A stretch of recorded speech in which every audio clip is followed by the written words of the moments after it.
Okay, so I have done my fair share of bashing on live action remakes.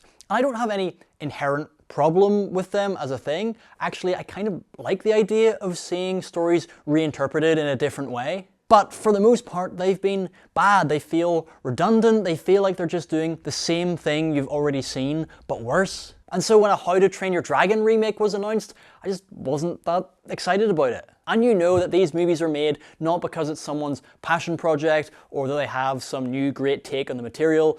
No, it's because it's an easier way to print money. And in the case of How to Train Your Dragon, Universal are building a whole Burke Island section in one of their theme parks, so this movie exists to try and funnel people to the theme park. The director of the original animated trilogy, Dean DeBlois, he returned to direct this remake, and he literally admitted that the studio told him they were going to make this movie with or without him, and so he signed on to make sure someone else didn't ruin it. And you know what? I'm actually really glad he did, because this might be the first of the live action remakes that actually this is genuinely really good. See, one of the weird inherent problems with these live action remakes is part of the appeal is seeing an animated classic that you love in real life. But in order to do that, they need to use a huge amount of visual effects. So what ends up happening is they look like CGI sludge. You look at some of the sequences in the Disney remakes and okay, they look kind of like real life, but they just don't feel real. Part of what makes How to Train Your Dragon so enjoyable is that it does feel real. They have great big sets, they went and shot on location, and it makes so much of a difference.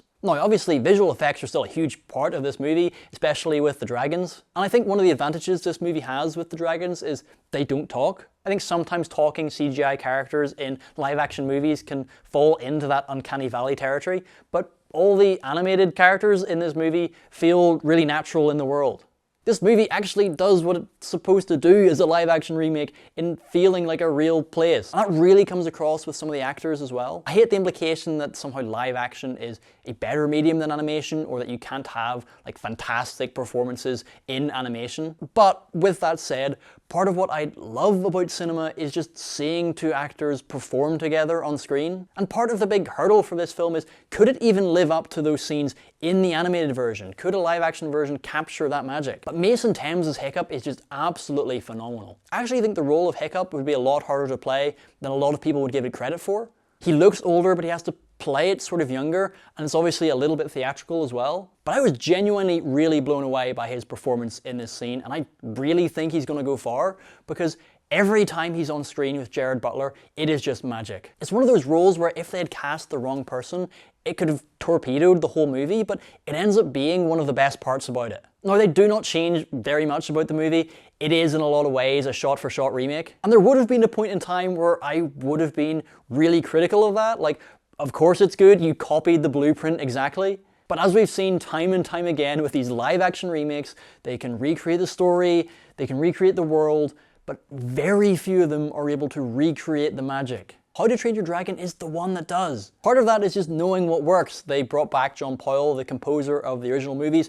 The score for that was fantastic, and it's just fantastic here again. Now, the movie is so close to the original that you could argue that it's a little bit redundant. The original movie still holds up really well, in my opinion, but when I was watching the movie, I didn't care about any of that. I was just enjoying it. It works to such an extent that if this was someone's first experience with the story, I wouldn't have any issue with that at all. Now, I have given this a lot of praise. Is it perfect? Of course not, nothing is. Some of the side characters I don't think have the strongest actors, and there's certain elements from the animation that they try to copy over, like when, it's like three actors say a line, one after the other, for a joke, and it just doesn't translate from animation to live action the same way. And it has its iffy CGI moments as well. In particular, I'm thinking of the smoke sequence in the arena where they pumped in a whole bunch of CG smoke because filming with real smoke would have been an absolute nightmare. But at the end of the day, the movie works, and I would go see How to Train Your Dragon 2. If you've made it this far, make sure to subscribe and comment and all that, and see you in the next one.